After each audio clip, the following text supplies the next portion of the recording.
안녕하세요. 슬립토크입니다. 좋아요와 구독, 알림 설정도 잊지 마세요. 그럼 눈을 감고 이야기 속으로 함께 들어가 볼까요? 이 이야기의 모든 저작권은 공식 채널 슬립토크, 슬립토크에 있습니다. 다른 채널에서 게시된 내용은 모두 비공식이며 허위입니다. 바보, 막내 며느리의 기적. 옛날 옛적 조선 한양 북촌에 한 윤겸이라는 대감이 살고 있었습니다. 그의 집안은 3대에 걸쳐 벼슬을 이어온 명문가였기에 기와지붕은 하늘을 찌를 듯 높았고 대문 앞에는 늠름한 성물이 서 있었지요. 담장 안으로 들어서면 행랑채며 사랑채며 안채가 질서 정연하게 자리하고 있었고 곳간에는 쌀이 산처럼 쌓여 있어 보는 사람의 눈을 휘둥그레지게 만들었습니다. 대감 윤겸은 이미 60이 넘은 나이였지만 여전히 조정에서 힘과 영향력을 떨치는 실권파의 거목이었답니다. 그에게는 세 아들이 있었는데 모두 과거에 급제하여 높은 벼슬길에 올랐지요. 장남 한세진은 사원부 지평으로, 차남 한세원은 홍문관 교리로, 막내 한세옥은 성균관 전적으로 출사하고 있었습니다. 이렇게 한 집안의 영광은 하늘에 닿을 듯 빛나고 사람들의 부러움을 한 몸에 받았다고 합니다. 그러나 그 웅장한 기와집 안쪽 깊숙한 곳에서는 이상한 소문이 피어오르고 있었어요. 막내 며느리가 미쳤다더라. 부엌아궁이 앞에서 물을 깃던 안악 하나가 나직이 속삭였습니다. 세상에 그 고운 얼굴에 총명하던 윤소연 마님이 정말 제정신이 아니라던데요. 옆에서 물을 썰던 여인이 혀를 찼습니다. 글쎄 말이오. 요새는 밥 먹는 것도 까먹고 멍하니 허공만 바라본다지 않소? 말도 제대로 못하고 밤마다 헛웃음만 흘린다던데요. 아이고, 한대감 체면이 말이 아니겠구먼. 막내 도련님도 참 기구한 팔자시오. 신혼 3년 만에 아내가 적골이 되었으니 말입니다. 그러게 말입니다. 윤판서댁 따님이라고 혼례 때 얼마나 요란했는데 지금은 저 모양이라니 혹시 귀신이 씌운 게 아닐까요? 그 말이 채 끝나기도 전에 안채 쪽에서 기침 소리가 들려왔습니다. 여인들은 황급히 입을 다물고 고개를 숙였어요. 시어머니 민씨 부인이 마루 끝에 앉아 눈살을 찌푸리고 있었던 것입니다. 민씨 부인은 50 중반의 나이였으나 여전히 단정한 자태를 유지하고 있었습니다. 검은 치마 저고리 위로 곱게 빗어넘긴 쪽진 머리, 그 아래 깊게 패인 미간에는 근심이 가득했죠. 입술은 굳게 다물어져 있었고 손끝은 부들부들 떨리고 있었습니다. 다들 입들이 가볍구나.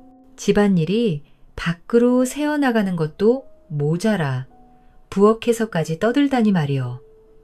민씨 부인의 목소리는 차갑고도 단호했습니다.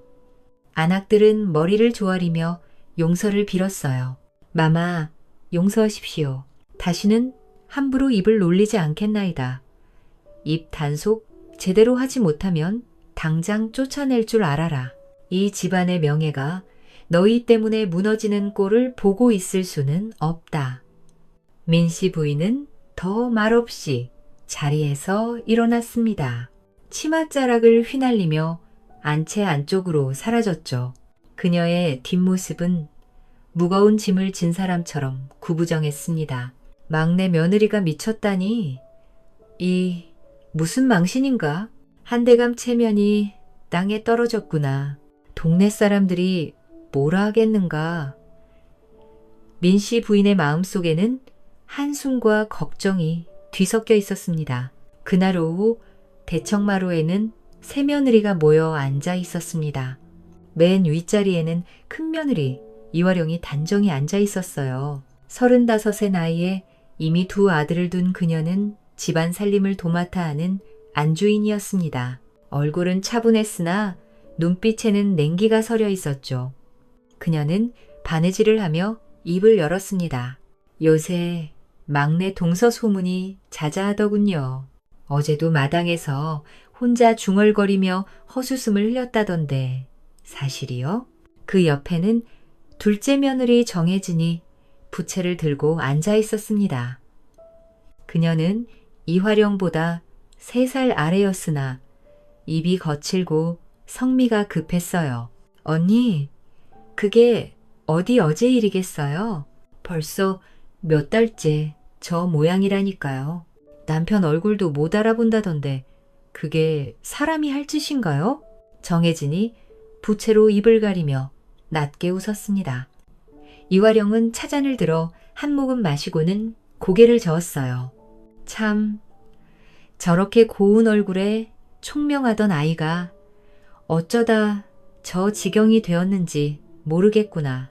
시댁 식구들 앞에서 제대로 인사도 못하고 밥 먹는 것도 잊어버린다지 않소? 맞아요. 그것뿐인가요? 밤에는 혼자 웃고 울고 난리도 아니래요.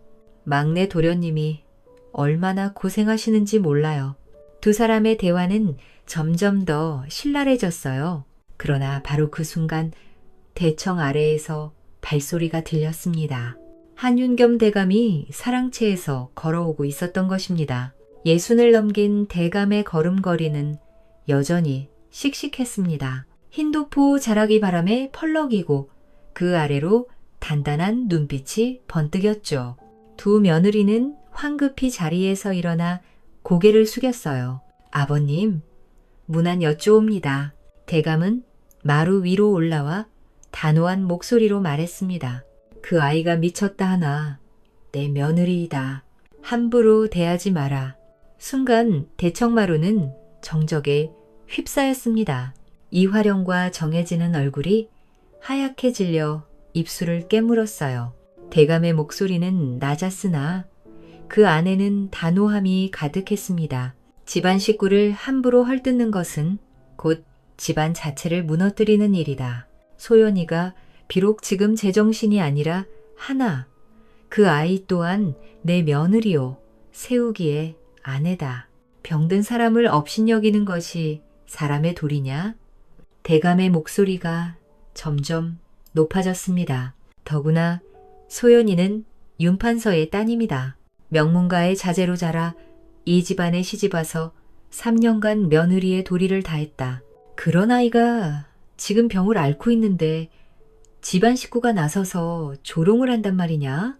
대감의 말이 끝나자 두 며느리는 무릎을 꿇었습니다. 죄송합니다, 아버님. 다시는 그런 말을 입에 담지 마라. 내가 살아있는 한 소연이를 함부로 대하는 자는 용서하지 않겠다. 대감은 그 말을 남기고 사랑채로 돌아갔습니다. 뒷모습은 의연했으나 마음속에는 깊은 근심이 자리하고 있었죠. 그날 밤 막내 아들 한세옥의 방에서는 촛불이 희미하게 깜빡이고 있었습니다. 30살의 한세옥은 침상 곁에 무릎을 꿇고 앉아 아내의 손을 꼭 쥐고 있었어요. 윤소연은 이불 속에 누워 멍하니 천장을 바라보고 있었습니다. 26 나이. 한때는 한양에서 손꼽히는 미인이자 총명한 여인이었죠.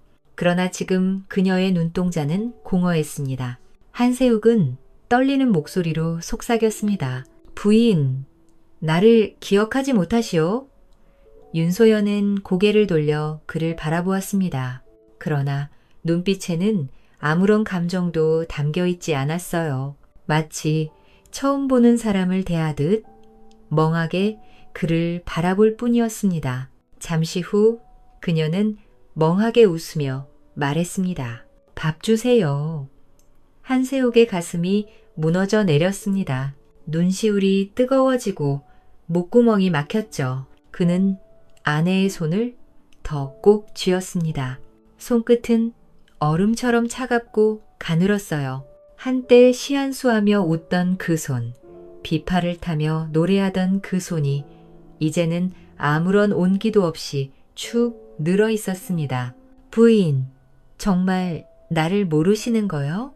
나 세욱이요. 당신의 남편이요. 우리가 함께 보낸 3년의 세월을 잊으셨단 말이요. 한세욱의 목소리는 떨렸습니다. 그러나 윤소연은 다시 천장을 바라보며 미소를 지었을 뿐이었어요. 그 미소는 너무나 공허하여 차라리 울음보다 더 슬픈 것이었습니다. 한세욱은 고개를 떨구고 눈물을 흘렸습니다. 어깨가 떨렸고 가슴속에서 울음이 터져 나왔죠. 3년 전 혼례식 날이 떠올랐습니다. 붉은 혼례복을 입고 수줍게 고개를 숙이던 아내의 모습이 눈앞에 선했어요. 초래청에서 저를 올리고 서로의 얼굴을 마주했을 때 그녀의 눈빛은 맑고 총명했습니다. 신혼 첫날 밤 그녀는 떨리는 목소리로 말했었죠. 나으리 부족한 제가 이 집안의 며느리가 되었으니 열심히 배우고 익히겠나이다. 그 목소리는 얼마나 또렷하고 아름다웠는지 한세욱은 그때의 기억을 떠올리며 더욱 가슴이 무너졌습니다. 신혼 1년째 윤소연은 시부모님께 효를 다하고 집안 살림을 거들며 현숙한 며느리로 소문이 났었어요. 글을 읽고 시를 짓는 데 뛰어나 한윤겸 대감이 손님을 맞을 때면 종종 불럿이 한수를 짓게 했을 정도였습니다. 그러나 어느 날부터인가 그녀의 눈빛이 흔들리기 시작했어요. 처음에는 잠을 설치고 밥맛이 없어 하는 정도였습니다. 한세욱은 걱정스러워 물었죠. 부인? 어디 편찮으시오? 아니옵니다. 나으리 그저 조금 피곤할 뿐이옵니다. 그러나 날이 갈수록 그녀의 상태는 이상해졌습니다. 밤에 자다가 갑자기 깨어나 허공을 바라보거나 혼잣말을 중얼거렸어요. 안 돼, 안 돼. 모두 죽어. 모두 사라져. 한세욱이 깜짝 놀라 흔들었습니다. 부인, 무슨 꿈을 꾸셨어? 그러면 윤소연은 화들짝 놀라 정신을 차리고는 눈물을 흘렸습니다. 나 무서운 꿈을 꾸었습니다. 이 집이 불타고 모두가 피를 흘리고 괜찮이요. 내가 곁에 있지 않소. 한세욱은 그녀를 꼭 안아주었습니다. 그러나 그 악몽은 계속되었고 어느 날부터인가 윤소연은 낮에도 멍하니 허공을 바라보게 되었어요. 밥을 먹다가도 젓가락을 떨어뜨리고 멍이 앉아 있었습니다.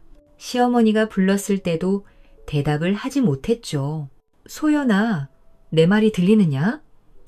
예, 한참 뒤에야 정신을 차리고 고개를 끄덕이는 모습에 민씨 부인은 걱정스러워했습니다. 그리고 마침내 한 달 전 윤소연은 완전히 제정신을 잃었습니다. 어느 날 아침 눈을 떴을 때 그녀는 남편의 얼굴을 알아보지 못했어요. 당신은 누구시오? 한세욱은 그 말을 듣고 온몸이 얼어붙었습니다. 부인? 나요. 세욱이요. 세욱? 세욱이 누구죠? 그날부터 윤소연은 미친 사람처럼 행동했습니다. 밥 먹는 것도 잊어버리고 방안을 배회하며 허둥거림을 흘렸어요.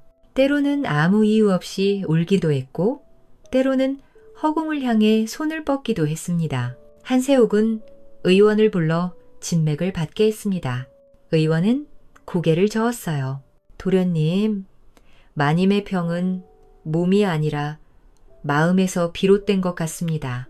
무언가 큰 충격을 받으신 듯하옵니다.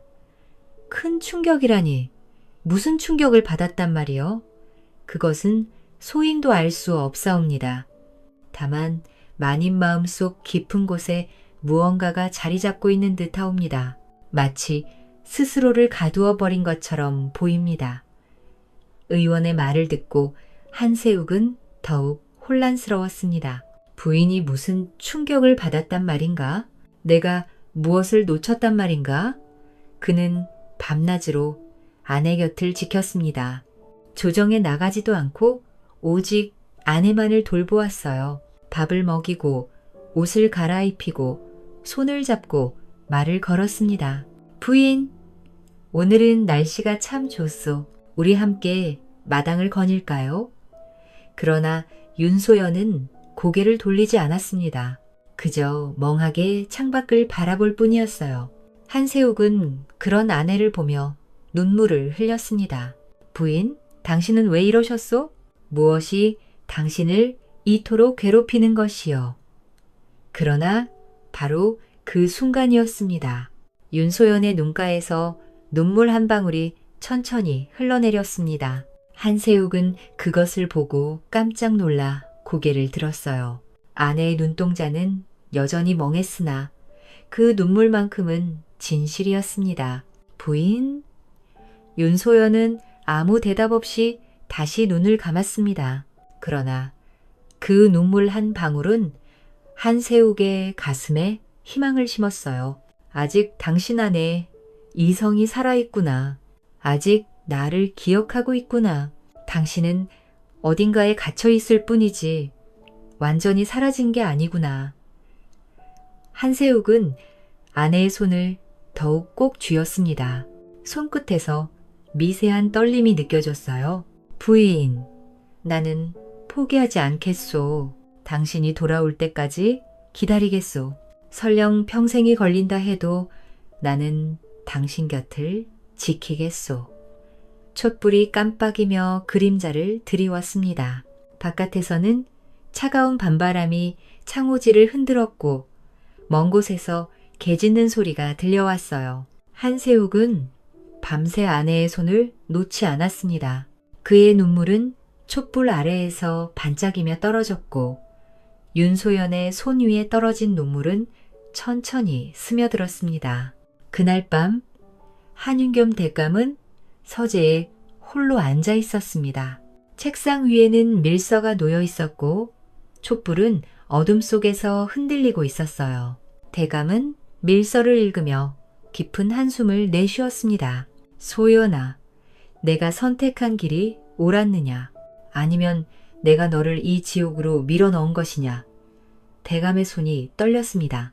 그는 밀서를 촛불에 태우며 중얼거렸어요. 폭풍이 몰려오고 있다. 이 집안이 곧 무너질 것이다. 한양의 봄은 화사했으나 조정의 공기는 칼날처럼 차갑게 얼어붙어 있었습니다.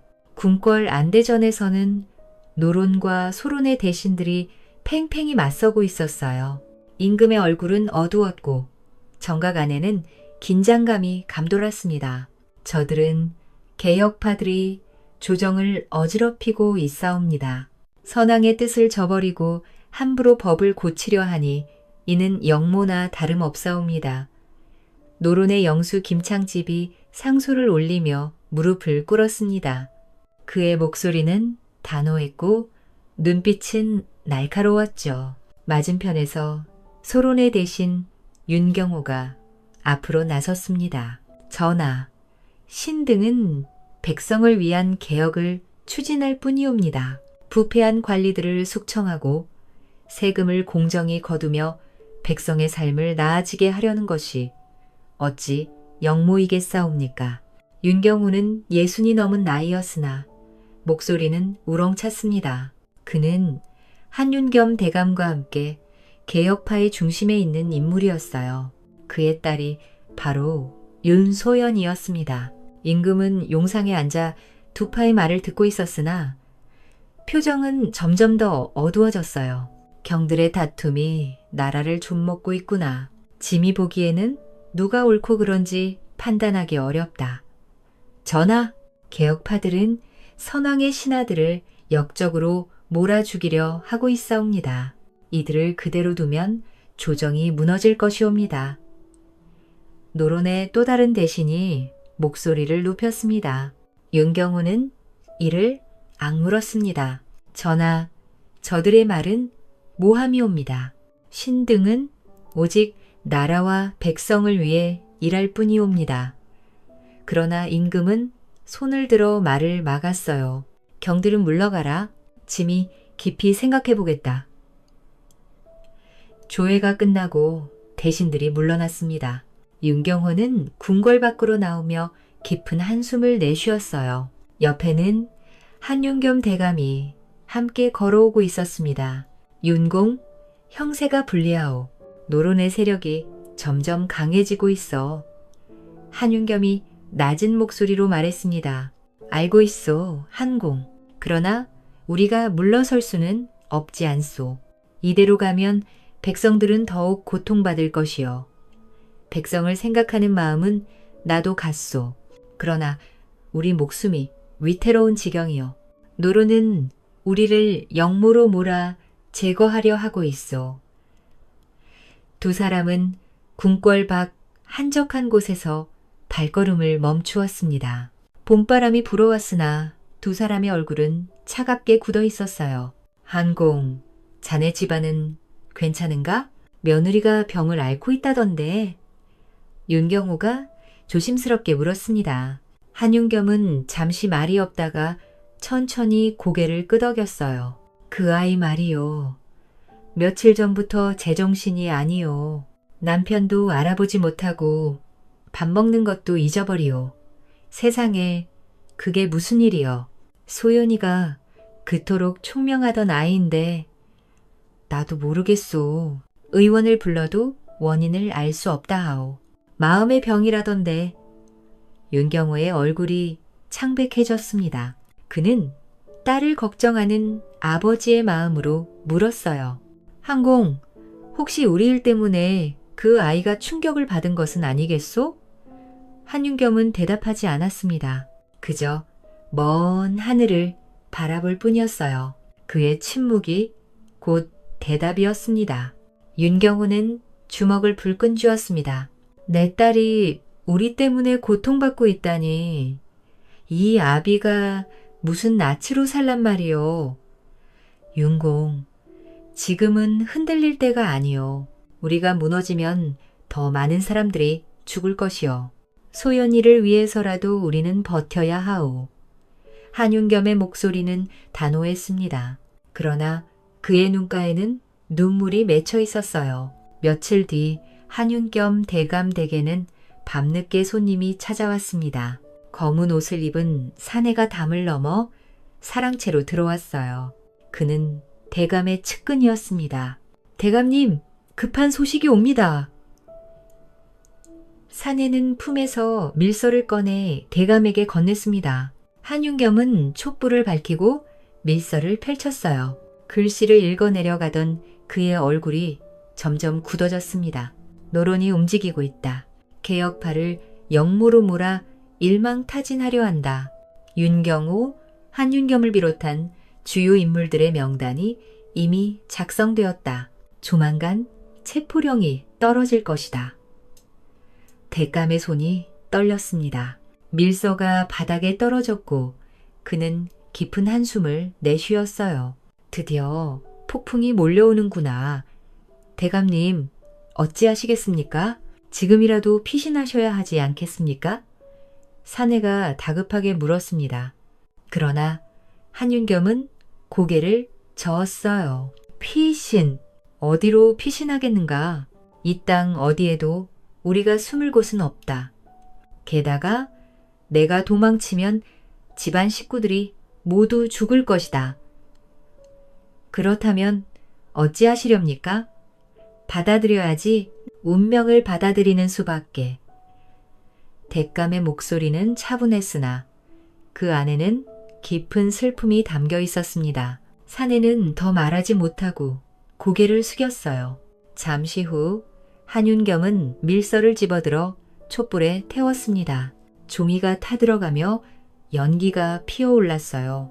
재가 되어 사라지는 글씨를 바라보며 대감은 중얼거렸습니다. 이 어둠은 곧 우리 집을 삼키겠구나. 그날 밤 윤소연은 침상에 누워 창밖을 바라보고 있었습니다. 밤하늘에는 별이 총총히 빛나고 있었어요. 그녀의 눈동자는 여전히 멍했으나 입술은 미세하게 떨리고 있었습니다.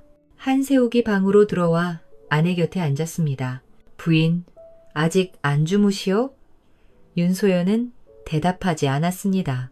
그저 창밖을 바라볼 뿐이었어요. 한세욱은 그녀의 손을 잡았습니다. 무슨 생각을 하고 계시오? 잠시 침묵이 흘렀습니다. 그리고 윤소연의 입술에서 낮은 속삭임이 흘러나왔어요. 이 어둠은 곧 우리 집을 삼키겠구나. 한세욱은 깜짝 놀라 아내를 바라보았습니다. 그러나 윤소연의 눈빛은 여전히 멍했어요. 마치 잠꼬대처럼 중얼거린 것 같았습니다. 부인, 무슨 말을 하시는 거요?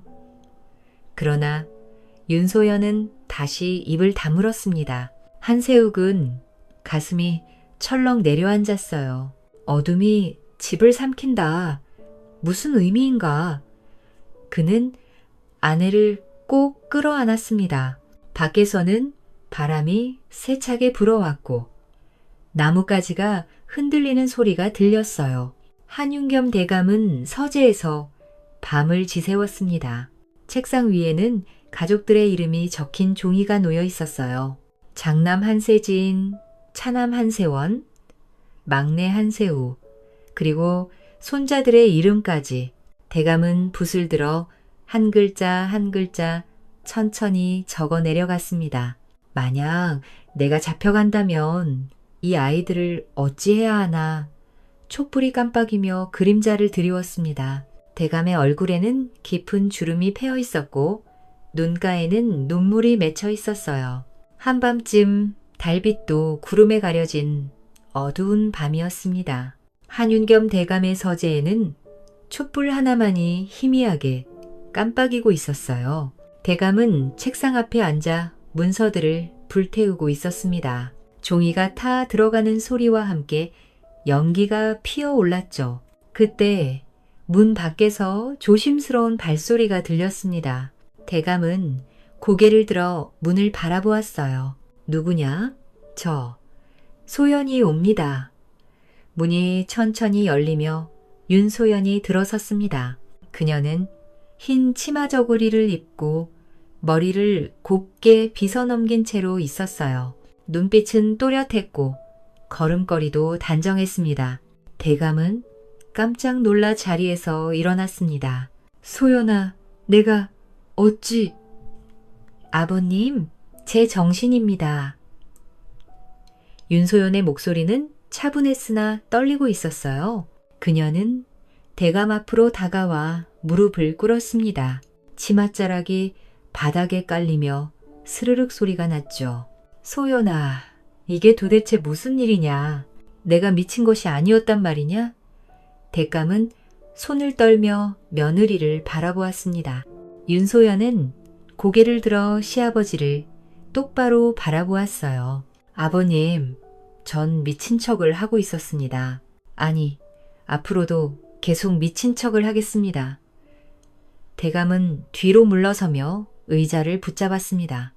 가슴이 철렁 내려앉았어요. 무슨 소리냐? 미친 척을 한다니. 그게 무슨 뜻이냐? 윤소연은 눈물을 참으며 말했습니다. 아버님, 저도 알고 있습니다. 조정에서 무슨 일이 일어나고 있는지, 아버님과 친정, 아버지께서 어떤 위험에 처해 계신지 말입니다. 대감의 얼굴이 창백해졌습니다. 그는 입술을 깨물며 물었어요. 어찌 알았느냐? 며칠 전밤 아버님께서 사랑채에서 밀서를 태우시는 걸 보았습니다. 그리고 남편과 형님들이 나누는 대화도 들었습니다. 노론이 개혁을 숙청하려 한다는 것, 우리 집안이 영모로 몰릴 것이라는 것을 알게 되었습니다. 윤소연의 목소리는 떨렸으나 또렷했습니다. 대감은 주저앉으며 고개를 떨구었어요. 소연아, 미안하다. 내가 이 집안에 시집와서 이런 고통을 겪게 하다니. 아버님, 고통은 제가 감당할 수 있습니다. 하지만 이 집안이 무너지는 것은 참을 수 없습니다. 윤소연은 두 손을 모아 바닥에 짚었습니다. 눈물이 주르륵 흘러내렸어요. 아버님, 제게 한 가지 방법이 있습니다. 무슨 방법이냐? 법전에 병자와 어린이는 연좌되지 않는다 하였습니다. 제가 미친 자로 남으면 아이들을 살릴 수 있습니다. 대감은 그 말을 듣고 온몸이 굳어졌습니다. 손끝이 파르르 떨렸어요. 무슨 소리냐? 그게 너의 살 길이라도 된단 말이냐? 아버님께서 잡혀가시면 아드님들도 손자들도 모두 연좌되어 죽을 것입니다.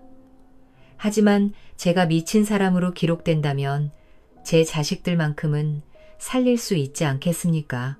윤소연의 목소리는 점점 더 절박해졌습니다. 대감은 고개를 저었어요. 안 된다. 그건 너무 가혹한 일이다. 내가 미친 척을 하며 평생을 살아야 한단 말이냐. 남편도 너를 미친 사람으로 대할 것이고 집안 식구들도 너를 업신여길 것이다. 그것쯤이야 감당할 수 있습니다. 제가 견딜 수 없는 것은 아이들이 죽는 것입니다. 아버님, 제발 제 뜻을 들어주십시오. 윤소연은 이마를 바닥에 대고 절을 올렸습니다. 한 번, 두 번, 세 번. 이마가 바닥에 닿을 때마다 둔탁한 소리가 울렸어요. 대감은 눈물을 흘리며 며느리를 일으켰습니다. 소연아, 일어나거라. 내가 어찌 내게 이런 짐을 지우겠느냐. 아버님, 이미 제 마음은 정했습니다. 한 달 전부터 미친 척을 해왔고 이제 온 집안 사람들이 제가 미쳤다고 믿고 있습니다. 이대로만 가면 됩니다. 대감은 며느리의 두 손을 꼭 잡았습니다. 손끝은 차갑고 가늘었어요. 소연아, 정말 이것이 내 뜻이냐? 아버님, 이것이 제가 이 집안을 위해 할 수 있는 유일한 일입니다. 윤소연의 눈빛은 결연했습니다. 눈물이 볼을 타고 흘러내렸으나 목소리는 흔들리지 않았어요. 대감은 오랫동안 말이 없었습니다. 촛불이 깜빡이며 두 사람의 그림자를 벽에 드리웠죠. 바깥에서는 바람이 불어와 창문을 흔들었습니다. 소연아, 내가 이 길을 가면 평생을 미친 사람으로 살아야 한다. 남편과도 제대로 된 부부의 정을 나눌 수 없고 집안 식구들에게도 천대를 받을 것이다. 그래도 괜찮겠느냐? 아버님, 저는 괜찮습니다. 다만 한 가지 부탁이 있습니다. 무엇이냐? 제가 낳을 아이들만큼은 꼭 지켜주십시오. 제가 미친 어미로 살더라도 그 아이들만큼은 훌륭하게 키워주십시오. 윤소연의 목소리가 떨렸습니다. 대감은 고개를 끄덕이며 며느리를 껴안았어요. 소연아, 내가 약속하마. 내 아이들은 내가 목숨을 걸고 지키겠다. 두 사람은 한동안 말없이 눈물을 흘렸습니다. 촛불 아래에서 두 그림자가 겹쳐졌어요. 잠시 후 윤소연은 몸을 일으켰습니다. 눈물을 닦고 다시 무릎을 꿇었어요. 아버님, 오늘 이 자리에서 서약을 하겠습니다. 윤소연은 이 집안을 지키기 위해 미친 사람이 되겠습니다. 죽는 날까지 이 비밀을 지키겠습니다. 대감도 무릎을 꿇고 며느리 앞에 앉았습니다. 나, 한윤겸은 내 희생을 헛되이 하지 않겠다. 내 아이들을 지키고 이 집안을 다시 일으켜 세우겠노라 맹세한다. 두 사람은 서로의 손을 맞잡았습니다. 촛불이 깜빡이며 그 순간을 비췄어요. 밖에서는 까마귀 울음소리가 들렸습니다. 아버님, 이제 저는 돌아가겠습니다. 내일부터는 다시 미친 사람으로 돌아갑니다. 소연아, 내 뜻을 따르거라. 하지만 언젠가 이 모든 것이 끝나면 반드시 진실을 밝히겠노라. 윤소연은 고개를 숙여 마지막 절을 올렸습니다. 그리고 천천히 몸을 일으켜 문 쪽으로 걸어갔어요. 문을 열기 전 그녀는 뒤를 돌아보았습니다. 아버님, 제 남편에게는 이 사실을 말씀하지 마십시오. 그 사람이 알게 되면 견디지 못할 것입니다. 알겠다. 세옥이에게는 말하지 않겠다. 윤소연은 문을 열고 밖으로 나갔습니다. 어둠 속으로 사라지는 그녀의 뒷모습을 바라보며 뎃감은 눈물을 흘렸어요. 소연아, 미안하다. 정말 미안하다. 뎃감은 촛불을 바라보며 주먹을 불끈 쥐었습니다. 그날 밤 그 서약은 누구도 알 수 없는 비밀이 되었고 윤소연은 다시 미친 여인의 가면을 쓰기로 결심했습니다. 그녀의 희생이 시작된 것입니다. 이튿날 아침 햇살이 창문으로 비쳐 들어왔습니다. 한세욱은 잠에서 깨어 아내를 바라보았어요. 윤소연은 이불 속에서 멍하니 천장을 바라보고 있었습니다. 한세욱이 다가가 손을 잡았어요. 부인, 주무셨소? 윤소연은 천천히 고개를 돌렸습니다. 그러나 눈빛에는 아무런 감정도 담겨 있지 않았어요. 입가에는 멍한 미소가 걸려 있었습니다. 누구세요? 한세욱의 가슴이 철렁 내려앉았습니다. 어젯밤 눈물을 흘리던 아내의 모습이 떠올랐는데 아침이 되자 다시 제정신이 아니었어요. 나요, 세우이요. 당신의 남편 세우. 세우이? 누구죠? 밥 주세요.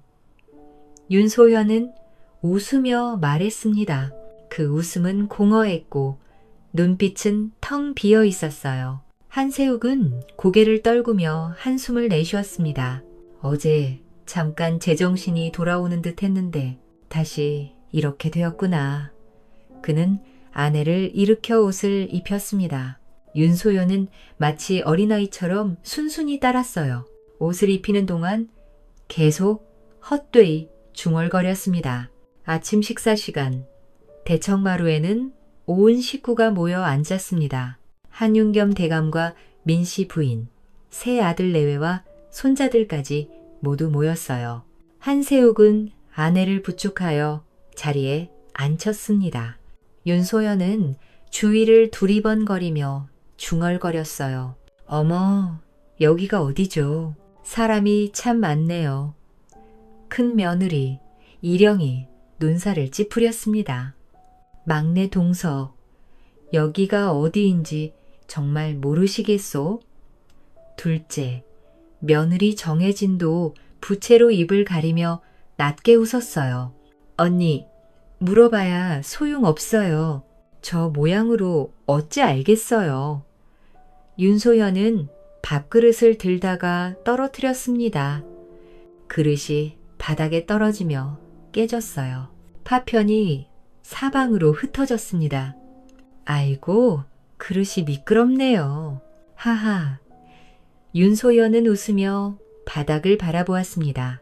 하인이 달려와 그릇 조각을 치웠어요. 민씨 부인은 고개를 저으며 한숨을 내쉬었습니다. 세호가 네 아내를 방으로 데려가거라. 식사도 제대로 못하는구나. 예, 어머님. 한세욱은 아내를 일으켜 방으로 데려갔습니다.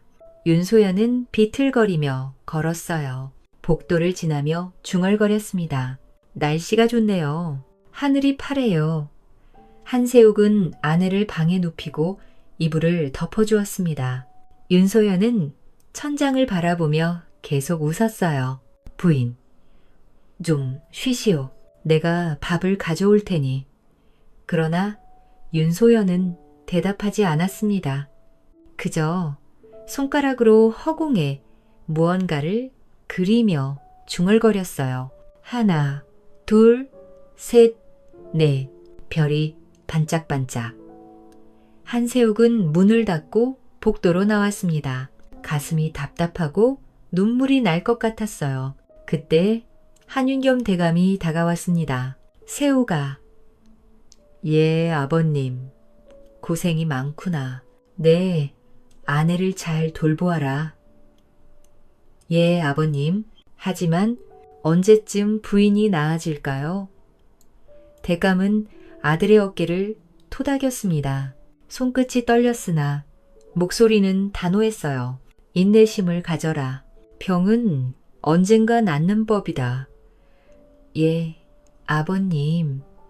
한세욱은 고개를 숙였습니다. 대감은 며느리의 방문을 바라보며 깊은 한숨을 내쉬었어요. 소연아, 내가 감당해야 할 고통이 얼마나 큰지 나는 알고 있다. 그날 오후 윤소연은 마당을 배회했습니다. 치마를 질질 끌며 걸었고 손으로 허공을 휘저었어요. 나비야, 나비야, 어디로 가니? 하인들이 수군거렸습니다. 마님이 완전히 미쳤구먼. 안 됐네. 저렇게 고운 분이. 윤소연은 하인들의 말을 듣고도 아무런 반응을 보이지 않았습니다. 계속해서 마당을 돌아다니며 헛소리를 했어요. 큰 며느리 일영과 둘째 며느리 정혜진이 마루에 앉아 그 모습을 바라보았습니다. 언니, 저 모습 좀 보세요. 정말 제정신이 아니네요. 그러게 말이야. 저렇게 총명하던 사람이 어쩌다 저 꼴이 되었는지. 혹시 귀신이 씌운 거 아닐까요? 아니면 무슨 큰 충격을 받았거나. 누가 알겠어? 의원도 원인을 모른다잖아. 두 사람은 계속 수군거렸습니다. 윤소연은 그 말을 다 듣고 있었으나 모른 척했어요. 마음속으로는 눈물이 흘렀지만 얼굴에는 웃음을 지었습니다. 이것이 내가 선택한 길이다. 견뎌야 한다. 저녁이 되어 한세욱이 아내를 데리러 왔습니다. 부인, 들어가시죠. 윤소연은 고개를 들어 남편을 바라보았어요. 순간 눈빛이 흔들렸습니다. 그 눈빛에는 슬픔과 미안함이 담겨 있었죠. 하지만 곧 다시 멍한 표정으로 돌아왔습니다. 누구세요? 밥 주세요. 한세욱은 한숨을 내쉬며 아내의 손을 잡았습니다. 가시죠, 부인. 그날 밤 윤소연은 침상에 누워 눈물을 흘렸습니다. 한세욱은 이미 잠들어 있었어요. 그녀는 조용히 눈물을 닦으며 속삭였습니다. 남편, 미안해요. 당신을 이렇게 속이고 있어서. 하지만 이것이 우리 집안을 살리는 길이에요. 창밖으로 달빛이 비쳐 들어왔습니다. 윤소연은 달을 바라보며 기도했어요. 하늘이시여, 제 희생이 헛되지 않게 해 주소서. 이 집안의 아이들을 지켜주소서. 다음 날부터 윤소연의 연극은 계속되었습니다. 아침에는 밥을 먹다가 그릇을 떨어뜨렸고 오후에는 마당을 배회하며 혼잣말을 했어요. 저녁에는 방 안에서 허두음을 흘렸습니다. 집안 식구들은 점점 더 그녀를 미친 사람으로 여겼어요. 민씨 부인은 한숨을 내쉬며 말했습니다. 불쌍한 아이. 저렇게 되더니 일영과 정혜진은 더 이상 조롱하지 않았습니다. 오히려 동정의 눈빛으로 바라보았어요. 막내 동서가 정말 안 됐어요. 그러게 말이야. 저렇게 젊은 나이에. 한세웅만이 밤마다 아내 곁을 지켰습니다. 그는 아내의 손을 잡고 말을 걸었어요. 부인, 언젠가는 나아지실 거요. 나는 끝까지 기다리겠소. 윤소연은 대답하지 않았습니다. 그저 천장을 바라보며 멍한 미소를 지었어요. 하지만 한세욱이 잠든 후에는 조용히 눈물을 흘렸습니다. 남편, 당신의 사랑이 너무 고마워요. 하지만 진실을 말할 수는 없어요. 한 달이 지나고 두 달이 지났습니다. 윤소연의 연극은 완벽했어요. 이제 온 동네 사람들까지 그녀가 미쳤다고 믿게 되었습니다. 한대감 막내 며느리가 미쳤다더라. 그 총명하던 윤소연 마님이 그래. 이제는 남편도 못 알아본대. 소문은 한양 전체로 퍼져나갔습니다. 윤소연은 그 소문을 들으며 마음속으로 울었어요. 하지만 얼굴에는 미소를 지었습니다. 석 달이 지난 어느 날 새벽, 한양거리는 긴장감으로 가득했습니다. 궁궐에서 급히 내려온 포졸들이 북촌으로 몰려가고 있었어요. 그들의 손에는 체포령이 들려 있었고 얼굴에는 살기가 서려 있었습니다. 한윤겸과 그 일가를 모두 체포하라. 영모제로 조정의 명을 받았다. 포도대장의 외침이 거리에 울려 퍼졌습니다. 한윤겸 대감댁 대문 앞에 포졸들이 몰려들었어요. 수십 명의 군사들이 창과 칼을 들고 집을 에워쌌습니다. 문을 열어라. 어이다. 대문이 쾅쾅 소리를 내며 흔들렸습니다. 행랑에서 자던 하인이 놀라 깨어나 문을 열었어요. 이게 무슨 일이옵니까? 비켜라. 역적을 잡으러 왔다. 포졸들이 우르르 몰려 들어왔습니다. 안채에서는 비명소리가 터져나왔어요. 민씨 부인이 떨리는 목소리로 외쳤습니다. 이게 무슨 일이냐? 우리 집안이 무슨 죄를 지었다는 것이냐? 포도대장이 교지를 펼쳐들었습니다. 한윤겸은 영모를 꾀하고 조정을 어지럽힌 죄로 즉시 체포한다. 그 일가도 모두 연자하여 잡아들인다. 한윤겸 대감이 사랑채에서 나왔습니다. 흰 도포를 단정히 입고 허리를 곱게 편 채였어요. 얼굴에는 두려움이 아니라 담담함이 서려 있었습니다. 내가 한윤겸이다. 나를 잡아가거라. 하나, 내 가족들은 무죄다. 포도대장이 코음을 쳤습니다. 역적의 가족이 어찌 무죄이겠느냐? 모두 잡아들여라. 포졸들이 사랑채와 안채로 몰려들었습니다. 장남 한세진과 차남 한세원이 끌려 나왔어요. 두 사람은 필사적으로 저항했습니다. 우리는 무죄다. 이것은 모함이다. 입 닫혀라. 역적놈들이 포졸들이 몽둥이로 내리쳤습니다. 한세진의 이마에서 피가 흘러내렸어요. 안채에서는 여인들의 비명이 들렸습니다. 민씨 부인과 며느리들이 끌려 나왔고 손자들이 울부짖었어요. 할아버지, 아버지, 어린 손자들이 포졸들에게 매달렸으나 거칠게 밀쳐줬습니다. 아이들은 바닥에 넘어지며 울음을 터뜨렸죠. 한세옥도 방에서 끌려 나왔습니다. 그는 아내의 손을 꼭 쥐고 있었어요. 부인, 나와 함께 가시오. 그러나 포졸 하나가 두 사람을 떼어놓으려 했습니다.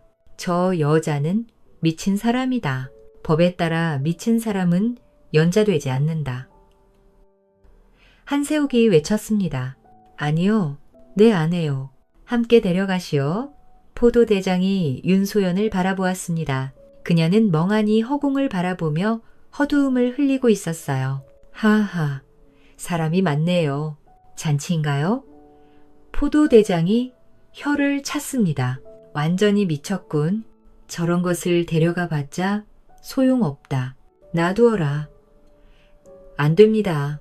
제 아내를 놔두면 어찌 됩니까? 한세욱이 필사적으로 매달렸습니다. 그러나 포졸들이 그를 거칠게 끌어냈어요. 이놈아, 역적 주제에 감히 대들어. 몽둥이가 한세욱의 등을 내리쳤습니다. 그는 신음을 흘리며 무릎을 꿇었어요. 윤소연이 그 광경을 보았습니다. 순간 그녀의 눈빛이 번뜩였어요. 손끝이 떨렸고 가슴이 찢어지는 것 같았습니다. 남편, 미안해요. 하지만 이것이 살 길이에요. 그녀는 곧 다시 멍한 표정으로 돌아왔습니다. 허두음을 흘리며 마당을 비틀거리며 걸어 다녔어요. 나비야, 나비야, 어디로 가니? 포졸들이 한윤겸 대감과 세 아들 그리고 손자들을 끌고 나갔습니다. 민씨 부인과 며느리들도 함께 끌려갔어요. 마당에는 울음소리와 비명이 가득했습니다. 할아버지, 아버지 제발. 어린 손자들이 울부짖었으나 포졸들은 가차없이 끌고 갔습니다. 한윤겸 대감이 마지막으로 뒤를 돌아보았어요. 윤소연이 마당 한가운데 서서 멍이 웃고 있었습니다. 대감의 눈에서 눈물이 흘러내렸어요. 소연아, 내가 살아남아라. 그리고 이 집안을 다시 일으켜 세워라. 바로 그때였습니다. 윤소연이 갑자기 사랑채로 뛰어갔어요. 포졸들이 놀라 소리쳤습니다. 저 미친년이 뭐하는 거냐? 윤소연은 사랑채에 있던 횃불을 집어들었습니다. 그리고 대청마로 기둥에 불을 질렀어요. 으하하, 불이다, 불. 불길이 순식간에 치솟습니다. 마른 나무로 된 기둥에 불이 붙자 연기가 피어올랐어요. 포졸들이 놀라 뒤로 물러섰습니다. 저 미친년이 불을 질렀다. 물을 떠와라. 빨리. 윤소연은 불길 앞에서 미친 듯이 웃었습니다. 머리카락이 바람에 흩날리고 치마자락이 펄럭였어요. 이 집은 역적의 집이 아니다. 신의 뜻이여 진실을 감추소서. 으하하. 그녀의 웃음소리가 하늘을 찔렀습니다. 포도대장이 혀를 찼어요. 완전히 미쳤군. 저런 것을 데려가 봤자 소용없다. 그냥 두고 가자. 포졸들이 한윤겸 일가를 끌고 대문 밖으로 나갔습니다. 한세욱이 뒤를 돌아보며 외쳤어요. 부인, 부인. 그러나 윤소연은 대답하지 않았습니다. 불길 속에서 계속 웃으며 춤을 추듯 몸을 흔들었어요. 으아하리야. 모두 타버려라. 포졸들이 완전히 사라지자 하인들이 달려와 물을 끼얹었습니다. 불길이 꺼지기 시작했어요. 윤소연은 그제야 그 자리에 주저앉았습니다. 온몸이 그을음으로 뒤덮였고 머리카락은 흐트러져 있었어요. 손에는 횃불을 든 자국이 남아 있었습니다. 하인 하나가 다가왔습니다. 마님, 괜찮으십니까? 윤소연은 멍하니 하인을 바라보았습니다. 그리고 다시 헛웃음을 흘렸어요. 불이 예쁘네요. 하인은 고개를 저으며 물러섰습니다. 완전히 미치셨구먼. 윤소연은 홀로 마당에 앉아 있었습니다. 집은 텅 비어 있었고 가족들은 모두 끌려갔어요. 사랑채 기둥은 검게 그을렸고 연기가 아직도 피어오르고 있었습니다.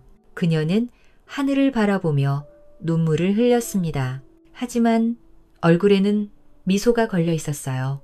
모두 끌려갔구나. 하지만 아이들은 살았어. 조카들은 아직 어려서 연자되지 않을 거야. 손자 중 가장 어린 4명은 겨우 5살에서 10살이었습니다. 법에 따라 10살 이하의 아이들은 사형을 면할 수 있었어요. 윤소연은 그 아이들을 생각하며 마음을 다잡았습니다. 내가 살아남아야 해. 그 아이들을 지켜야 해. 불길 속에서도 그녀의 눈빛은 서늘하게 맑았습니다. 사흘 뒤 한양 저자거리에는 비보가 전해졌습니다. 한윤겸 대감과 그의 3 아들이 참수형에 처해졌다는 소식이었어요. 윤경호 판서도 함께 처형되었습니다. 개혁파의 핵심 인물들이 모두 목숨을 잃었죠. 역적들이 모두 죽었다더라. 한대감이 완전히 망했구먼.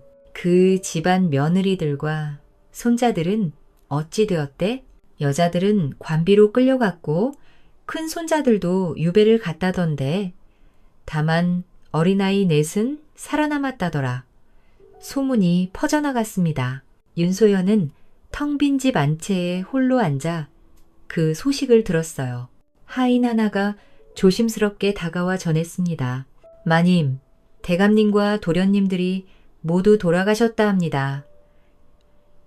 윤소연은 멍하니 고개를 끄덕였습니다. 눈동자는 공허했고 입가에는 미소가 걸려 있었어요. 그래요. 어디 가셨나요? 하인은 한숨을 내쉬며 물러났습니다. 그날 밤 윤소연은 홀로 방에 앉아 눈물을 흘렸습니다. 아무도 보지 않는 어둠 속에서 목 놓아 울었어요. 아버님, 남편, 형님들 모두 가셨구나. 제가 지키지 못했습니다. 용서하세요. 그녀는 이불을 입에 물고 소리 없이 울었습니다. 어깨가 떨렸고 눈물이 범벅이 되었어요. 하지만 아침이 되자 다시 멍한 표정으로 돌아왔습니다. 며칠 뒤 관에서 사람이 왔습니다. 한윤겸의 재산은 모두 몰수한다. 집도 빼앗는다. 다만 미친 여인 윤소연은 법에 따라 방면한다. 관리가 교지를 읽어내려갔습니다. 윤소연은 멍하니 그 말을 듣고 있었어요. 그리고 한윤겸의 손자 중 어린 4명은 미친 고모가 데리고 나가 키우는 것을 허락한다. 다만 한양에서는 살 수 없다. 그 말을 듣고 윤소연의 눈빛이 잠깐 번뜩였습니다. 조카들을 데리고 나갈 수 있다니 관리가 내 아이를 데리고 왔습니다. 장손 한진명은 10살, 한진국은 8살, 한진용은 7살, 한진호는 5살이었어요. 아이들은 겁에 질려 떨고 있었습니다. 고모님, 한진명이 떨리는 목소리로 불렀습니다. 윤소연은 아이들을 바라보며 헛웃음을 흘렸어요. 어머, 아이들이 왔네요. 예쁘네요. 관리가 말했습니다. 오늘 안으로 이 집을 떠나라. 한양에서 멀리 떨어진 곳으로 가야 한다. 윤소연은 고개를 끄덕이며 웃었습니다. 네, 어디론가 갈게요. 하하. 해가 지기 전 윤소현은 네 조카를 데리고 집을 나섰습니다. 보따리 하나와 약간의 돈만 챙겼어요. 아이들은 겁에 질려 고모의 치맛자락을 붙잡았습니다. 고모님, 우리 어디로 가요? 아버지는요? 어머니는요? 아이들이 울먹이며 물었습니다. 윤소연은 아이들의 손을 잡고 걸었어요. 걱정 마세요. 우리 좋은 데로 갈 거예요.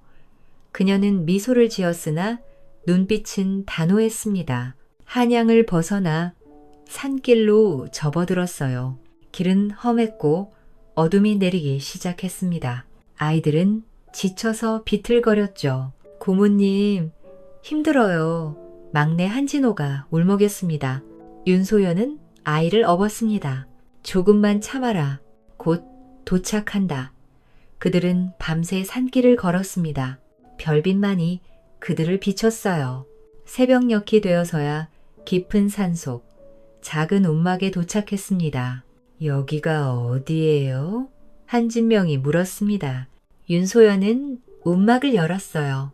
안에는 미리 준비해둔 물건들이 있었습니다. 쌀가마니, 이불, 농기구들이 놓여 있었죠. 여기가 우리 집이다. 윤소연이 말했습니다. 그 순간 그녀의 목소리가 또렷해졌어요. 아이들이 놀라 고모를 바라보았습니다. 고모님, 목소리가. 놀라지 마라. 나는 미치지 않았다. 윤소연은 아이들 앞에 무릎을 꿇었습니다. 그리고 내 조카의 손을 하나하나 잡았어요. 너희 할아버지와 아버지들은 억울하게 돌아가셨다. 하지만 너희는 살아남았다. 고모가 지켜냈다. 아이들의 눈에서 눈물이 흘러내렸습니다. 고모님, 그럼 처음부터 미친 척을 하신 건가요? 한진명이 물었습니다. 그렇다. 법에 미친 사람은 연좌되지 않는다고 했다. 그래서 고모가 미친 척을 했고 너희를 구할 수 있었다. 윤소연의 목소리는 떨렸습니다. 아이들이 울음을 터뜨렸어요.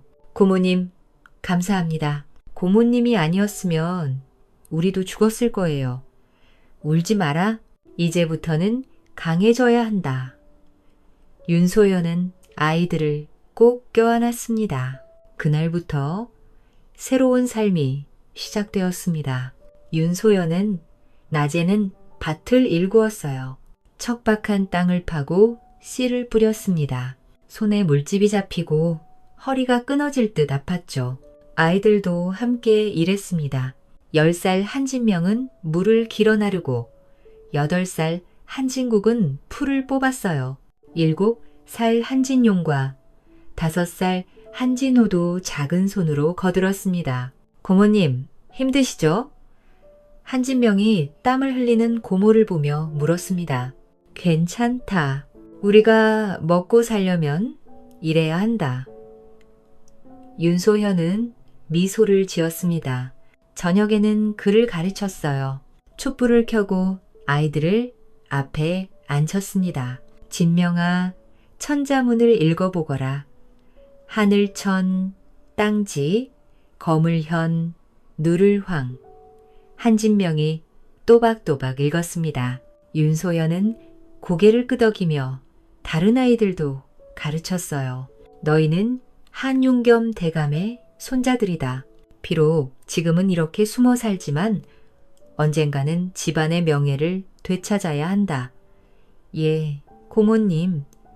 아이들이 고개를 숙였습니다. 밤이 깊어지면 윤소연은 아이들을 재운 뒤 홀로 앉아 있었어요. 별빛이 움막 안으로 비쳐 들어왔습니다. 아버님, 남편, 형님들, 제가 이 아이들을 잘 키우겠습니다. 반드시 훌륭한 사람으로 만들겠습니다. 그녀의 눈에서 눈물이 흘러내렸습니다. 하지만 곧 눈물을 닦고 일어섰어요. 울 시간이 없다. 살아남아야 한다. 산속의 삶은 고달팠지만 희망이 있었습니다. 아이들은 하루가 다르게 자랐고 윤소연의 가르침을 받아 총명해졌어요. 어느 날 저녁 한진명이 물었습니다. 고모님, 우리 언젠가 한양으로 돌아갈 수 있을까요? 윤소연은 아이의 머리를 쓰다듬었습니다. 그럼 반드시 돌아간다. 너희가 자라서 과거에 급제하면 당당히 돌아갈 수 있다. 정말이요? 정말이다. 그러니 열심히 공부하고 건강하게 자거라. 아이들의 눈에 희망이 빛났습니다. 윤소연도 미소를 지었어요. 산속의 밤은 깊고 고요했지만 그 안에는 새로운 씨앗이 자라고 있었습니다. 세월은 물처럼 흘러 20해가 지났습니다. 산속의 움막은 이제 작은 초가집이 되었고 황무지였던 땅은 푸른 밭으로 변했어요. 윤소연은 46이 되었습니다. 얼굴에는 주름이 깊게 패였고 손은 거칠어졌지만 눈빛만은 여전히 또렷했어요. 네, 조카는 이제 모두 장성한 청년이 되었습니다. 장손 한진명은 30살이 되어 의젓한 선비가 되었고 한진국은 28, 한진용은 27, 한진호는 25이 되었어요. 그날 아침 윤소연은 밭에서 일하다가 멀리서 달려오는 사람을 보았습니다. 한진명이었어요. 그는 손에 종이 한 장을 들고 뛰어왔습니다. 고모님, 고모님. 윤소연은 괭이를 놓고 일어났습니다. 무슨 일이냐? 한진명은 숨을 헐떡이며 종이를 내밀었어요. 고모님, 조정에서 교지가 내려왔습니다. 할아버지와 아버지들의 영모죄가 모두 풀렸습니다. 윤소연은 그 말을 듣고 온몸이 얼어붙었습니다. 손이 떨렸고 눈에서 눈물이 흘러내렸어요. 정말이냐? 새 임금께서 즉위하시며 개혁으로 모두 복권하셨습니다. 윤경호 판서님과 한윤겸 대감님의 명예가 회복되었습니다. 한진명의 목소리는 떨렸습니다. 윤소연은 그 자리에 주저앉았어요. 20해를 기다린 순간이었습니다. 아버님, 남편, 형님들, 드디어 억울함이 풀렸구나. 그녀는 하늘을 바라보며 눈물을 흘렸습니다. 다른 조카들도 달려왔어요. 고모님, 우리 이제 한양으로 돌아갈 수 있어요? 한진호가 외쳤습니다. 윤소연은 고개를 끄덕였습니다. 그래? 이제 돌아갈 수 있다. 당당하게. 며칠 뒤 내 형제는 과거 시험을 보러 한양으로 향했습니다. 윤소연은 그들을 배웅하며 말했어요. 너희 할아버지의 이름을 걸고 당당히 시험을 치어라. 너희는 역적의 손자가 아니다. 충신의 후손이다. 예, 고모님. 꼭 합격하여 돌아오겠습니다. 내 형제는 깊이 절을 올리고 길을 떠났습니다. 한 달 뒤 과거 방방이 나붙었습니다. 한진명, 한진국, 한진용, 한진호, 네 형제 모두 과거에 급제한 것입니다. 한양 거리는 떠들썩했어요. 한윤겸 대감의 손자들이 모두 급제했다더라. 스무해전 영모로 몰려 죽었던 그 집안 아니냐? 그렇다네. 그런데 손자 넷이 모두 과거에 붙었다니 대단하구먼. 소문이 궁궐까지 퍼졌습니다. 새 임금이 내 형제를 불러 물었어요. 그대들이 한윤겸의 손자들이냐? 예, 전하. 신등은 한윤겸 대감의 손자들이옵니다. 한진명이 무릎을 꿇고 대답했습니다. 임금은 그들을 자세히 바라보았어요. 그대들은 어떻게 살아남았으며 어떻게 과거에 급제하였느냐? 한진명이 고개를 들었습니다. 저와 신을 살린 사람은 작은 고모 윤소연이옵니다. 윤소연, 그 이름을 들어본 듯한데 윤경호 판서의 따님이자 한윤겸 대감의 막내 며느리였던 분이옵니다. 당시 미쳤다고 소문이 났던 그분입니다. 임금의 눈빛이 날카로워졌어요. 미쳤다고? 자세히 말해보거라. 한진명은 깊은 한숨을 내쉬고 이야기를 시작했습니다. 저와 고모님은 미치지 않으셨습니다.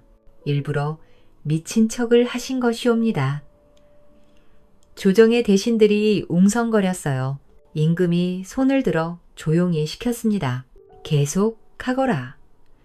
스무회전 집안이 영모로 몰릴 때 고모님은 법전에 미친 사람과 어린이는 연좌되지 않는다는 것을 아셨습니다. 그래서 일부러 미친 척을 하여 저희를 살리신 것이옵니다. 한진명의 목소리가 떨렸습니다. 고모님은 26 나이에 남편과 시아버지를 여의셨으나 한 번도 울지 않으셨습니다. 대신 미친 사람 행세를 하며 저희를 데리고 산속으로 들어가셨습니다. 한진국이 말을 이었어요. 산속에서 고모님은 낮에는 밭을 일구시고 밤에는 저희에게 글을 가르치셨습니다. 손에 굳은 살이 박이고 허리가 휘어도 단 한 번도 불평하지 않으셨습니다. 한진용도 눈물을 글썽이며 말했습니다. 고모님은 당신이 먹을 것을 줄여가며 저희를 먹이셨습니다. 추운 겨울에도 당신 옷을 벗어 저희를 덮어주셨습니다. 막내 한진우가 목을 메어 말했어요. 저와 고모님이 아니었다면 저희는 20회 전에 모두 죽었을 것이옵니다. 고모님의 희생으로 저희가 살아남았고 오늘 이 자리에 설 수 있었습니다. 조정의 대신들은 눈물을 흘렸습니다. 임금도 눈시울이 붉어졌어요. 그 여인, 진정한 충렬의 표상이로다. 어디 계시느냐? 아직 산속에 계십니다.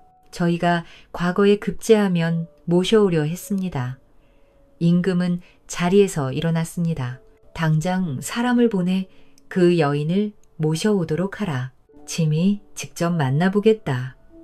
예, 전하. 며칠 뒤 군궐 사신들이 산속 초가집에 도착했습니다. 윤소연은 밭에서 일하고 있었어요. 사신이 다가와 절을 올렸습니다. 윤소연 마님이시옵니까? 윤소연은 고개를 들었습니다. 얼굴에는 흙이 묻어 있었고 옷은 남루했지만 눈빛은 맑았어요. 그러만 무슨 일이요? 전하께서 마님을 뵙고자 하십니다.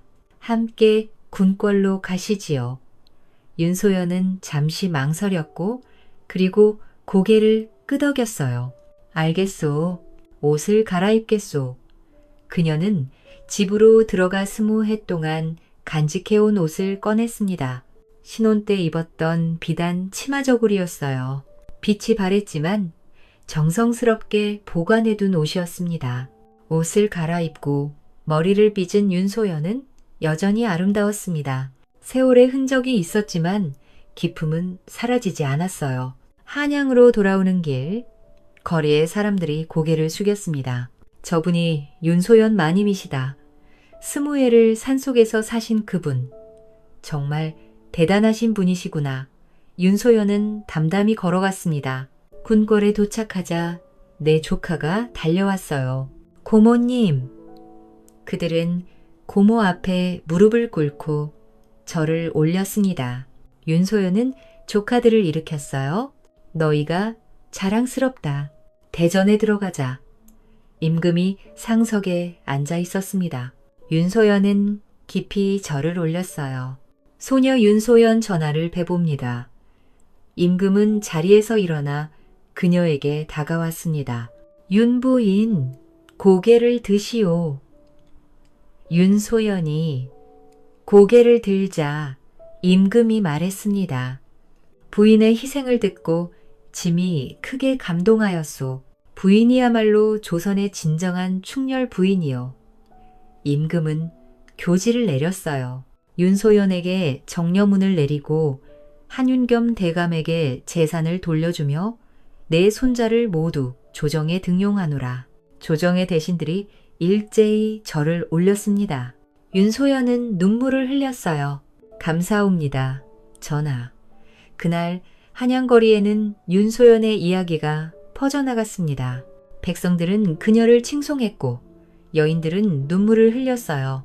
20회의 세월이 끝나고 진실이 드러난 순간이었습니다.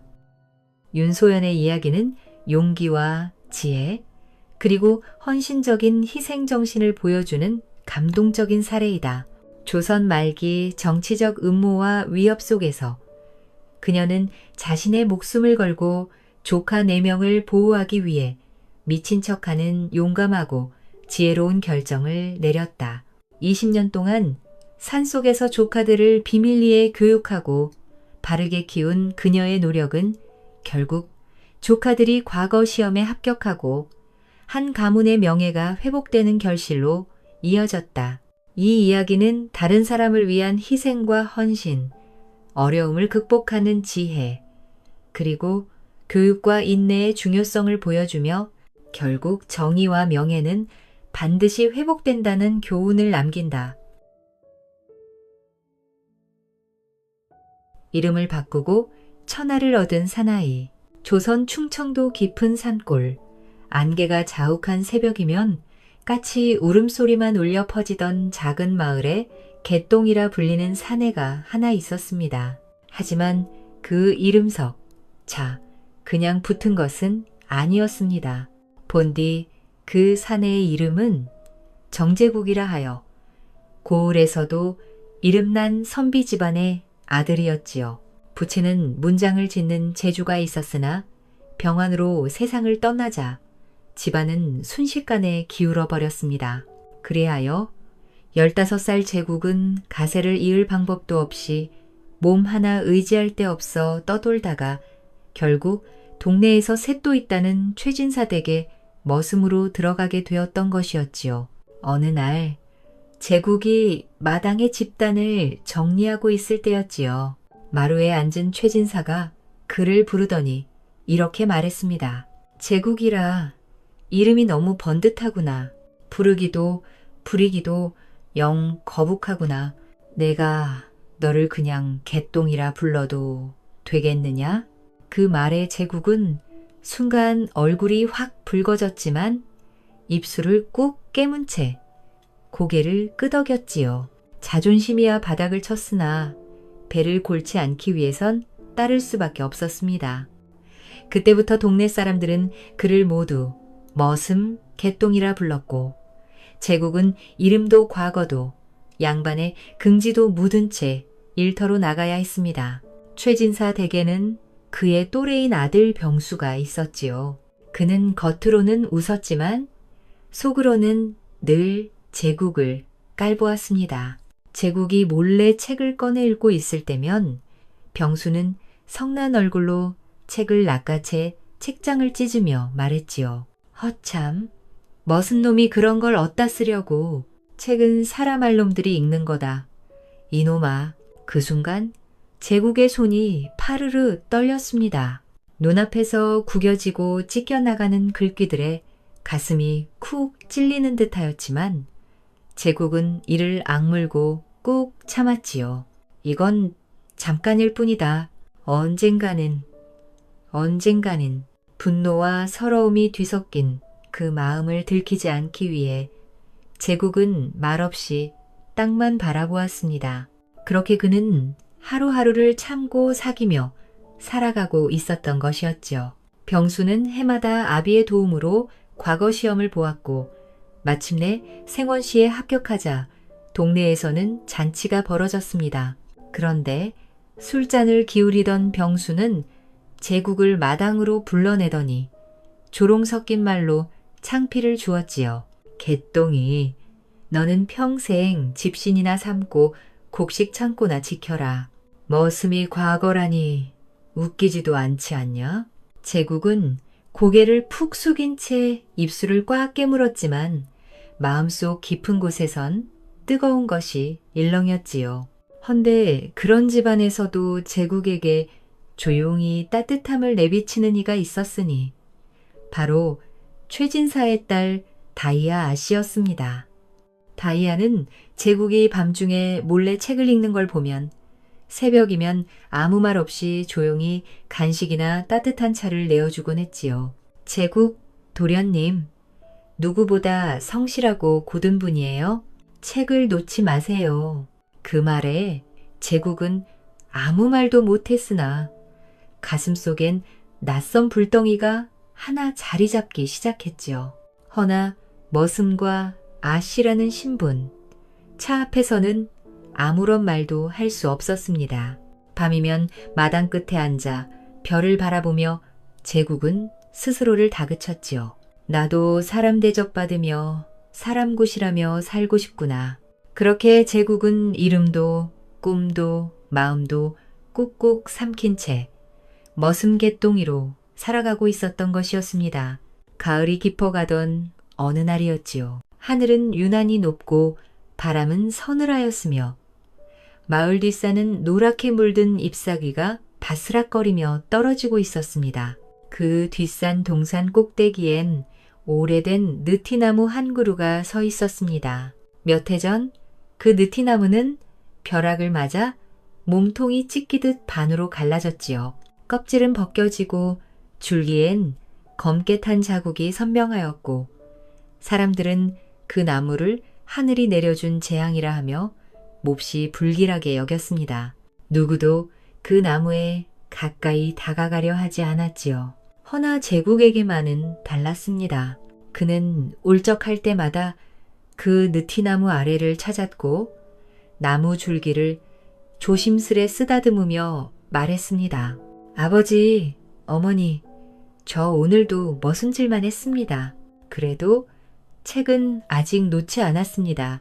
그 말끝마다 눈가가 붉어졌고 한숨이 길게 이어졌습니다.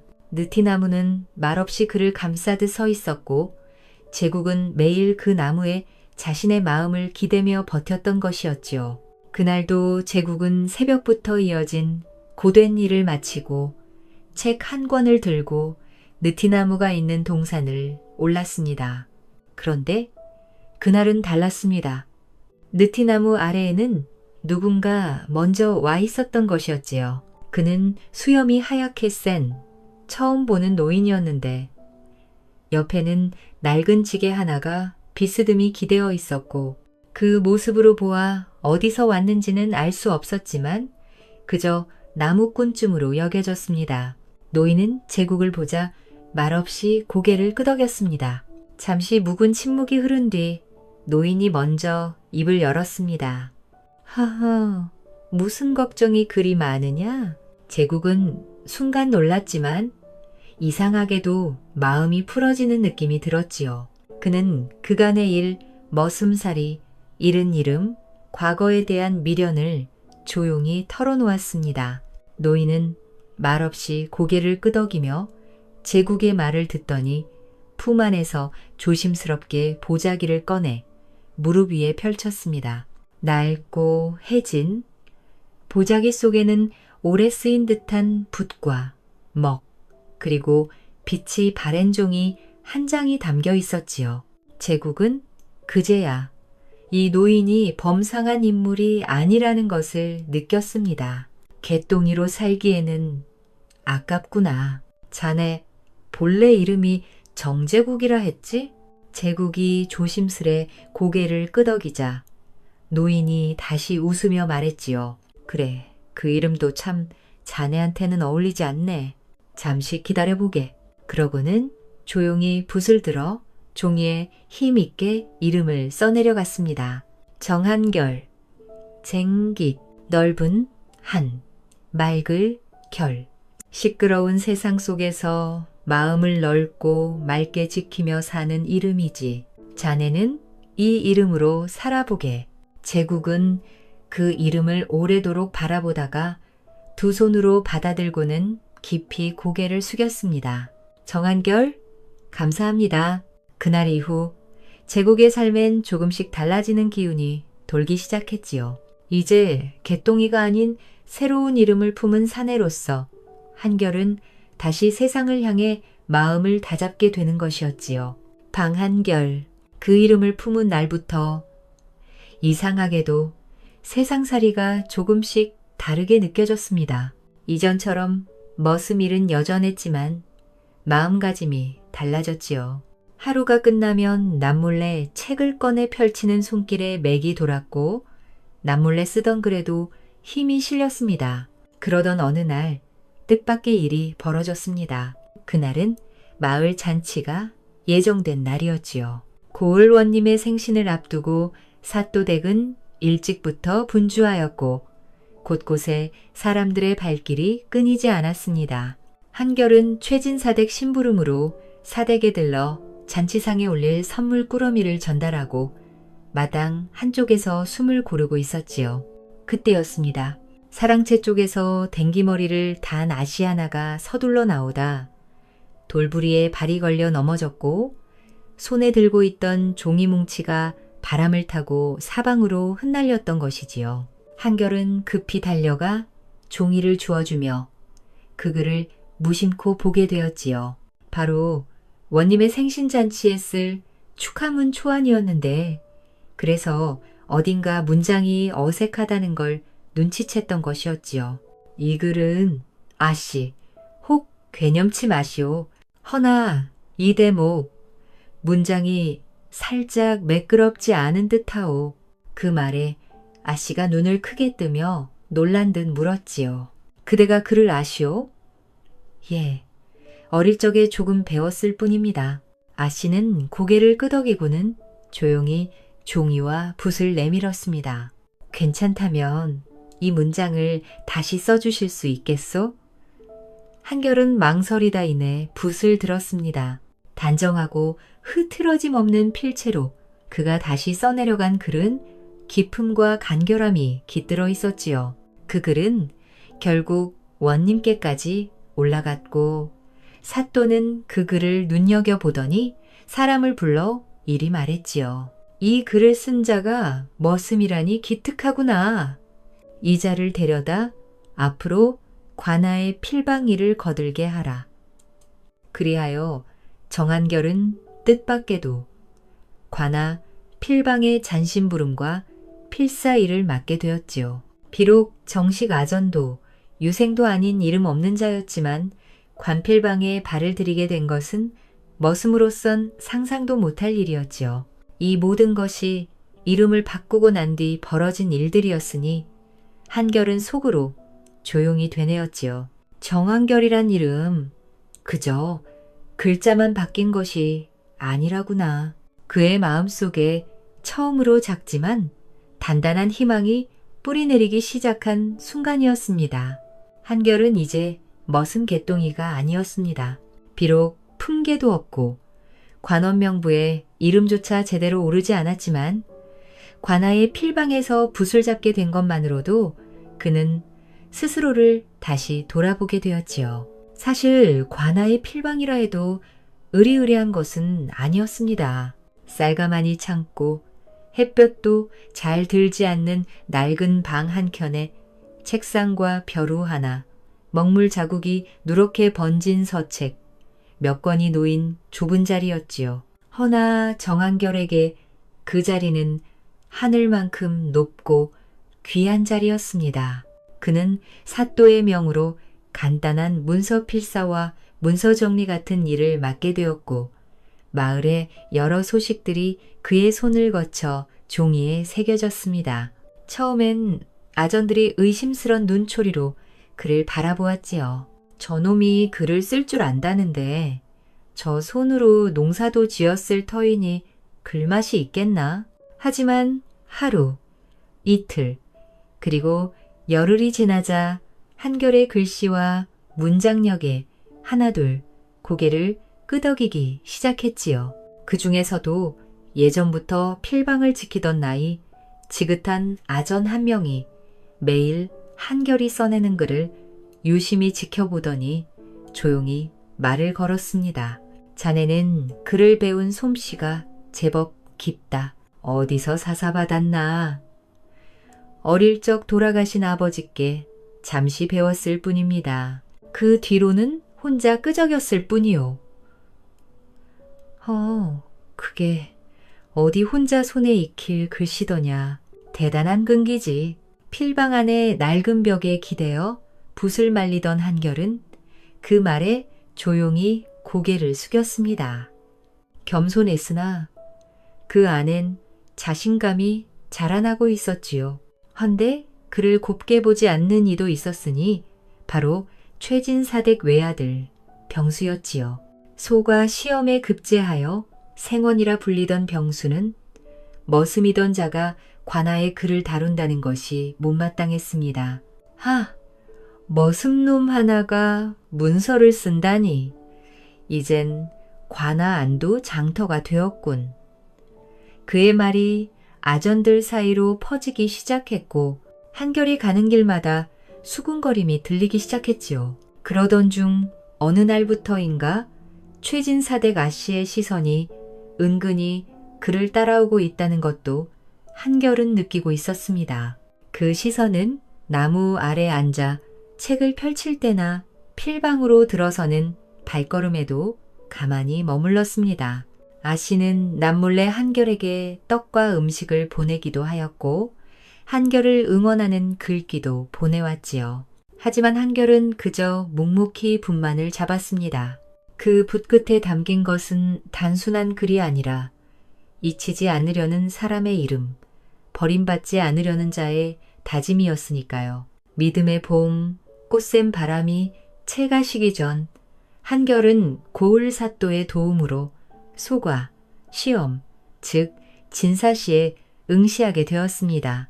평소 사또는 한결을 눈여겨보고 있었지요. 비록 머슴살이로 살던 미천한 신세라 해도 책을 손에서 놓지 않고 틈틈이 붓을 들던 모습, 아전들 앞에서도 바른 자세와 말투를 흐트러뜨리지 않던 태도에 감탄하였던 것입니다. 사또는 말했지요. 비록 머슴 살던 자라 해도 실력 앞에는 신분이 무슨 소용이냐. 이 고을의 이름으로 자네를 밀어주겠네. 그리하여 진사시에 응시한 한결은 단아한 문장과 깊이 있는 뜻으로 합격하였고 진사의 자격을 얻게 되었지요. 그리고 이듬해에 이어진 대과 시험에 응시하기 위해 한양으로 향하게 되었습니다. 사또는 길 떠나는 한결에게 은근히 보자기 하나를 건네며 말했지요. 한양, 길이 멀다. 집신값은 있어야 하지 않겠나. 그 안에는 말없이 마련해둔 노자와 새 의복 한 벌이 들어있었고 한결은 허리 숙여 감사의 인사를 하였지요. 이름은 개똥이었지만 마음속엔 처음부터 선비였던 사내. 그 길은 결코 가볍지 않았지요. 허름한 집신에 누더기 덧대어 있었지만 걸음걸이는 누구보다 반듯하였습니다. 한양 도성에 도착한 날 성문 밖에 들어서며 한결은 한참을 멈춰섰지요. 세상 모든 뜻이 모이고 수많은 선비의 뜻이 오가는 이곳에 자신도 드디어 도착했다는 사실이 믿기지 않았습니다. 한결은 스스로에게 조용히 다짐하였습니다. 오늘 이 발걸음이 내 이름 석자의 운명을 다시 쓸 첫 장이 될 것이다. 그리하여 그는 붓과 책을 껴안은 채 숙소로 향했지요. 그리고 과거 시험날 수많은 유생들 틈에서 사도가 마련해준 새 의복을 단정히 갖춰 입은 한결은 누구의 눈에도 띄지 않았습니다. 하지만 시험장에서 펼쳐낸 그의 답안은 단아하고 조리 있었으며 그 글귀 안엔 백성을 품은 마음과 깊은 사유가 담겨 있었지요. 며칠 뒤 과거 장원급제자의 이름이 붉은 먹으로 써져 홍패에 적히고 그 이름은 사방에 퍼져나갔습니다. 정한결. 소문은 한양거리를 넘어 임금의 귀에까지 이르렀습니다. 머슴 출신이 정원을 했다니. 처음엔 웃어넘기던 신료들도 한결의 답안을 읽고는 감탄을 금치 못했지요.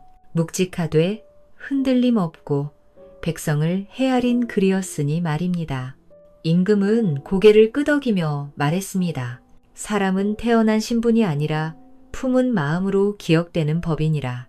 이리하여 정한결은 문과 장원급제를 하며 조정의 첫걸음을 내딛게 된 것이었지요. 정한결이 장원급제로 이름을 날릴 때 같은 시험장에 앉아 있었던 인물이 하나 있었으니 바로 병수였지요. 그러나 병수의 결과는 초라하였습니다.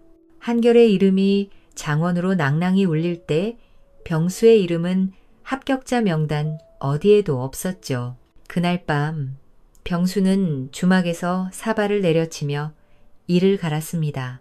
머슴놈이 장원이라니 세상이 어찌 이렇게 돌아가느냐. 허나 세상은 이미 한결의 이름을 기억하기 시작했고 조정에서는 그를 여러 관직 후보에 올려두기 시작했지요.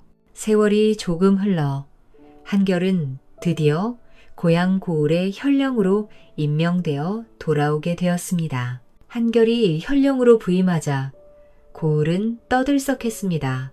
개똥이 한결이가 사또가 되어 온단다. 머슴으로 일하던 그가 다시 고을 수령이 되어 돌아온다는 소식은 기이하고도 흥미로웠지요. 한결은 조용히 관아에 부임한 뒤 연이어 들어오는 고변과 민원들을 살펴보았습니다.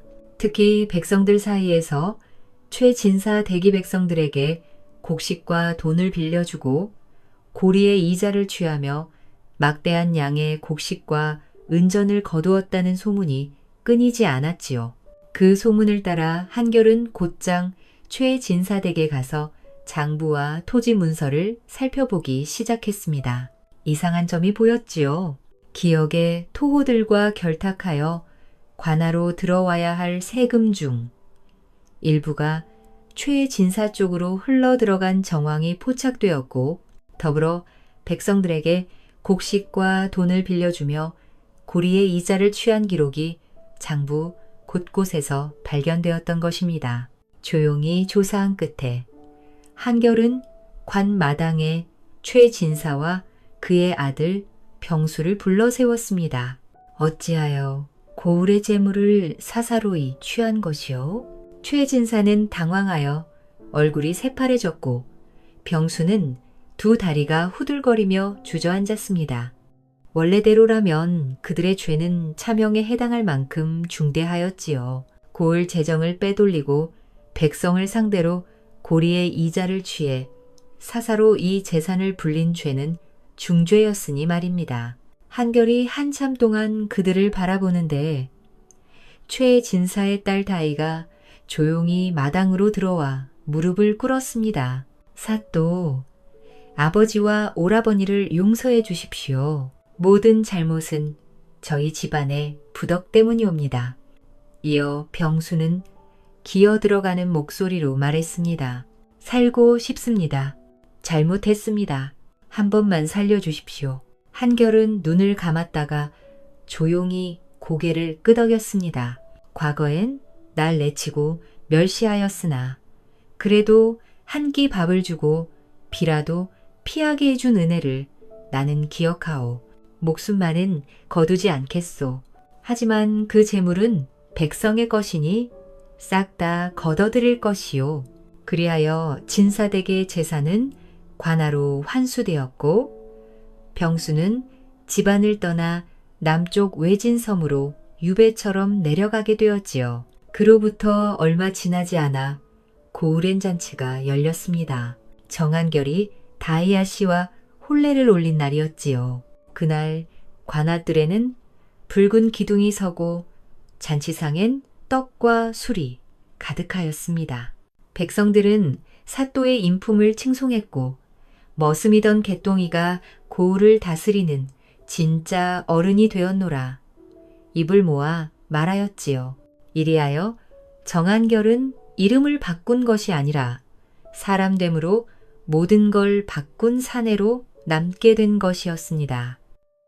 이 이야기는 몰락한 양반의 아들로 태어나 천한 이름 개똥이로 불리며 살아야 했던 한 남자, 제국의 인생을 그린 감동적인 이야기입니다.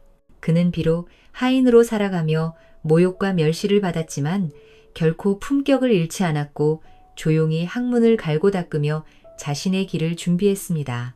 도사의 손에 의해 새 이름 정한결을 얻은 순간 그는 마치 새로 태어난 듯 스스로의 운명을 바꾸기 시작하지요.